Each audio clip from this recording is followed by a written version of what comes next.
Selamat datang di Dark Hollow Stories di mana fakta dan misteri bertemu. Hari ini, kami akan membawa Anda menyelami kisah nyata yang penuh misteri, teka-teki, mengungkap rahasia yang tersembunyi di balik bayangan waktu. Apakah Anda siap untuk menyusuri jejak rasa penasaran, mencekam dan bertanya-tanya? Jadi, ambil posisi duduk ternyaman Anda, dan bersiaplah untuk memasuki dunia di mana kenyataan dan misteri bertemu. Kasus tragis kali ini menjadi pengingat berharga bagi kita semua untuk selalu waspada dan berhati-hati, terutama terhadap orang yang baru dikenal. Jika ada orang asing yang memperlakukan kita dengan tidak wajar atau bahkan terlalu baik, tidak ada salahnya untuk berjaga-jaga. Karena bisa saja orang tersebut sebetulnya menyembunyikan niat buruk, yang berpotensi membahayakan keselamatan kita. Pada malam tanggal 21 Juni 2013, Rain Periwinkle bersama ketiga orang anak perempuannya yang bernama Cherise, Destiny dan Nevia, sedang melihat-lihat di toko Dollar General. Saat itu, seorang pria mengaku bernama Don, mendekati mereka untuk mengenalkan diri dan menawarkan bantuan. Pria bernama Don itu, mengaku merasa kasihan melihat Rain yang tampak kesulitan, karena tidak mampu membelikan baju yang bagus untuk ketiga anaknya. Dia menawarkan dirinya untuk mengajak mereka ke Walmart dan membelikan mereka baju-baju dan keperluan lainnya, dengan gift card atau kartu hadiah senilai $100 yang dimilikinya. Rain yang awalnya menolak dan berkata pada Don, bahwa dia tidak bisa ikut begitu saja pada orang asing, akhirnya percaya dan mau mengikuti ajakan Don. Karena waktu itu Don berkata bahwa dia juga akan menemui istrinya di Walmart. Maka, Rain dan ketiga anaknya pun ikut dalam mobil van milik Don menuju ke Walmart. Rain dan ketiga anak perempuannya memasuki Walmart pada pukul 9.16 malam. 10 menit kemudian, mereka memasuki bagian penjualan sepatu anak-anak.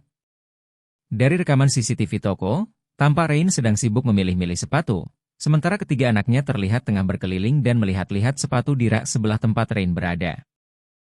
Mereka sempat menghilang dari layar kamera sekitar selama 10 menit, sebelum akhirnya terlihat lagi. Destiny dan Cherise terlihat masih mengikuti Don, sementara Rain masih terus fokus melihat-lihat sepatu. Selama lebih dari setengah jam berikutnya, anak-anak perempuan Rain terlihat sedang berinteraksi dengan Don, dan berkeliling berpindah-pindah di antara rak-rak dan lorong-lorong toko. Sementara Rain lanjut melihat-lihat baju. Meskipun interaksi di antara mereka terlihat normal dan biasa-biasa saja, namun hasil rekaman CCTV selanjutnya memperlihatkan kejadian yang sangat meresahkan. Pada jam 10.38 malam, hanya sekitar 1 jam setelah mereka memasuki toko, Cherise terlihat kembali mengikuti Don, masuk ke bagian penjualan sepatu. Keduanya tampak berbicara sebentar, sebelum Cherise kemudian bergegas menemui ibunya. Dia berbicara sebentar kepada Rain, lalu kembali berjalan menghampiri Don yang sedang menunggunya. Menurut pengakuan Rain, dia mendengar Don menawarkan Cherise untuk membelikannya cheeseburger dari McDonald's. Rain pun mengizinkannya. Rekaman CCTV selanjutnya memperlihatkan Don dan Cherise berjalan berdua menuju McDonald's. Namun gerai makanan siap saji itu tampaknya sedang tutup. Tapi alih-alih mengembalikan Cherise ke ibunya, Don malah berjalan terus menuju pintu masuk toko. Cherise mengikutinya dari belakang. Keduanya masih tertangkap CCTV di area parkir, sedang berjalan menuju mobil van putih milik Don. Sekitar jam 10.44 malam, mobil van putih Don terlihat berjalan keluar dari area parkir dan melaju menuju jalan raya. Sementara itu, Rain tampaknya belum tahu kalau Don dan Cherise sudah pergi, dan malah lanjut berbelanja dengan kedua anak perempuannya yang lain. Rain baru berhenti belanja ketika jam menunjukkan pukul 11 malam, dan para pegawai toko sudah akan menutup toko. Ketiganya terlihat berjalan sambil mendorong kereta belanja mereka menuju bagian depan toko. Rain terlihat berusaha mencari Don dan Cherise, namun tidak berhasil menemukan mereka. 15 menit kemudian, setelah tidak juga berhasil menemukan keberadaan Don dan Cherise, Rain pun menelpon 911. Pihak kepolisian yang datang ke TKP pun segera menyelidiki laporan kehilangan Cherise, dan memeriksa hasil rekaman CCTV. Saat bertanya kepada Rain untuk menjelaskan detail kronologi kejadian, polisi dan penyelidik merasa bahwa sikap dan gerak-gerik Rain sangat tidak biasa dan memantik kekhawatiran. Rain tidak menunjukkan emosi yang selayaknya sebagai seorang ibu yang baru saja kehilangan anaknya. Sikapnya seolah tenang, tidak panik, dan tidak meneteskan air mata ketika menangis. Dia bahkan terlihat lebih khawatir pada belanjaannya di toko Dollar General dan kereta bayinya yang terbawa di mobil van milik Don. Dia juga seperti tidak rela ketika barang-barang yang dia masukkan ke keranjang belanja di Walmart, terpaksa dikembalikan ke rak semula oleh pegawai toko Walmart. Rain bercerita kepada polisi, meskipun dia sempat merasakan perasaan atau intuisi yang tidak baik terhadap Don, namun dia membiarkan saja meskipun melihat Cherish diajak Don ke ruang ganti sebanyak 2 kali. Dan malah lanjut melihat-lihat sepatu. Dia mencoba membela dirinya bahwa dia tidak ingin terlihat terlalu overprotektif kepada anak-anaknya. Pada jam 2.30 dini hari, atau sekitar 3 jam setelah Cherish terlihat terakhir kali, polisi pun sepakat bahwa peristiwa ini merupakan penculikan. Mereka secara resmi memulai proses Amber Alert. Amber Alert atau darurat penculikan anak adalah sistem pemberitahuan penculikan anak. Sistem ini berasal dari Amerika Serikat dan dibuat pada tahun 1996.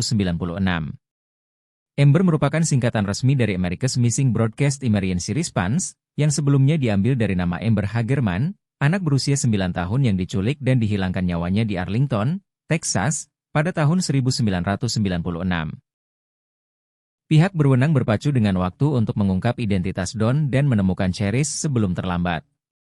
Polisi memeriksa basis data kepolisian Jacksonville, Florida, menggunakan foto Don.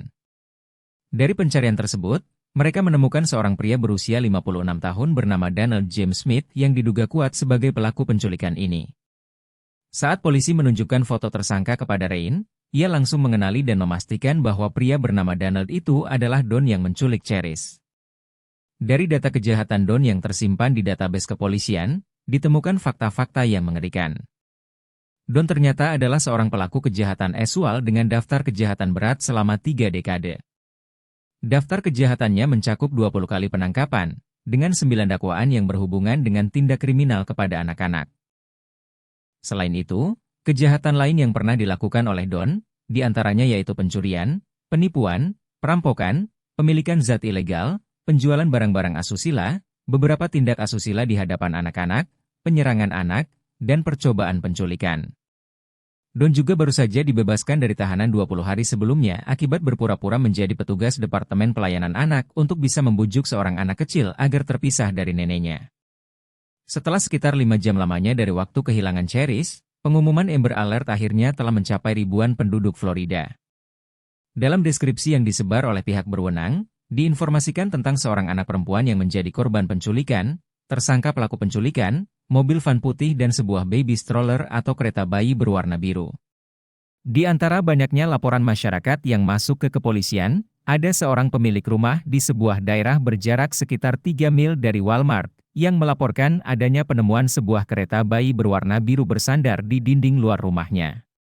Setelah dicek, ternyata kereta bayi itu memang benar merupakan kereta bayi milik Rain yang sebelumnya diletakkan di dalam mobil van milik Don. Tidak hanya itu, di dalam 2 buah tempat sampah besar di dekat sebuah rumah, ditemukan juga barang-barang yang dibelanjakan di dollar store, bersama dengan barang kepunyaan Cherish, seperti bando berwarna merah muda dan sepasang sandal berwarna ungu. Rumah itu sendiri kosong, dan tidak ditemukan tanda-tanda bahwa Cherish serta Don pernah ada di dalamnya. Beberapa temuan ini membuat semua pihak semakin cemas. Namun demikian polisi dan para penyelidik tidak menyerah. Sekitar 10 jam setelah menghilangnya Cherish, sebuah telepon kepada 911 menjadi titik terang. Orang yang melapor ke 911 mengatakan, mereka merasa curiga setelah melihat sebuah van putih terparkir agak jauh ke belakang semak-semak, tepatnya di belakang gereja Highland. Lokasi ini ternyata hanya berjarak 1 blok dari lokasi ditemukannya kereta bayi. Sayangnya, penelpon mengatakan bahwa mobil van putih itu saat ini sudah pergi dari tempatnya tadi terlihat. Namun, seorang polisi yang sedang bertugas di jalan, berpapasan dengan mobil van putih milik Don di jalan raya.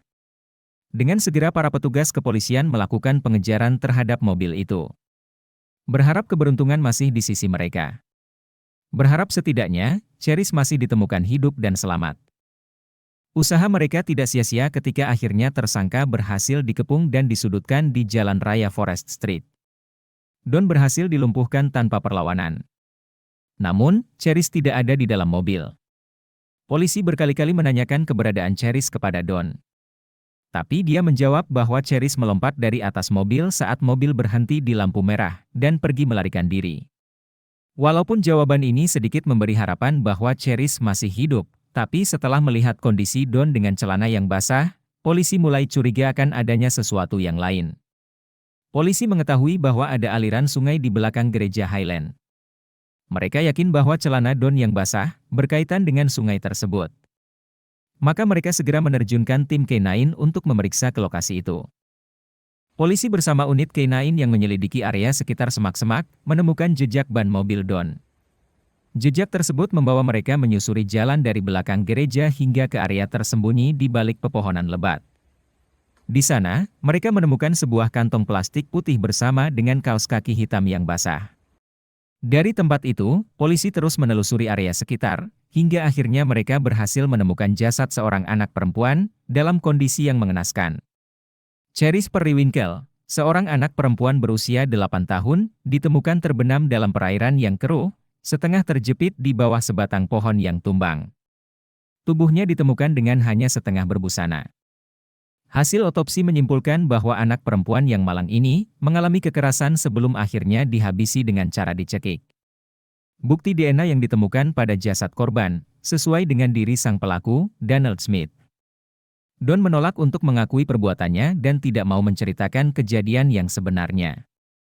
Tapi di saat polisi menahannya di ruang interogasi dan ditinggal sendirian, dia menggerutu dan mengeluhkan bagian tubuhnya yang terasa sakit karena tampaknya terkena gigitan oleh korbannya. Sepertinya dia tidak menyadari bahwa di ruangan itu ada kamera yang merekam setiap gerak-geriknya. Don juga tidak menyadari ketika dia ditahan di dalam penjara, polisi menyadap pembicaraannya dengan tahanan lain. Tahanan lain yang ditugaskan untuk memancingnya berbicara tentang penculikan Cherise, sebenarnya adalah polisi yang menyamar. Dari jebakan ini, didapatkan pernyataan Don yang secara tidak langsung mengakui perbuatan kejinya. Di persidangan, Don secara mengejutkan menolak dakwaan terhadap dirinya. Dia juga bahkan mencoba mengajukan tuntutan atas penyadapan dirinya di penjara, karena menurutnya itu merupakan tindakan yang melanggar privasi. Namun setelah para juri di persidangan mendengarkan rekaman percakapannya di penjara, mereka hanya membutuhkan waktu 19 menit untuk mempertimbangkan dan memutuskan secara bulat bahwa Don telah secara terbukti bersalah atas tindakan penculikan, kejahatan S, dan penghilangan nyawa tingkat pertama. Sehingga dia pun divonis hukuman mati. Sampai saat ini Don Smith masih dalam tahanan, menunggu waktu eksekusi dilaksanakan.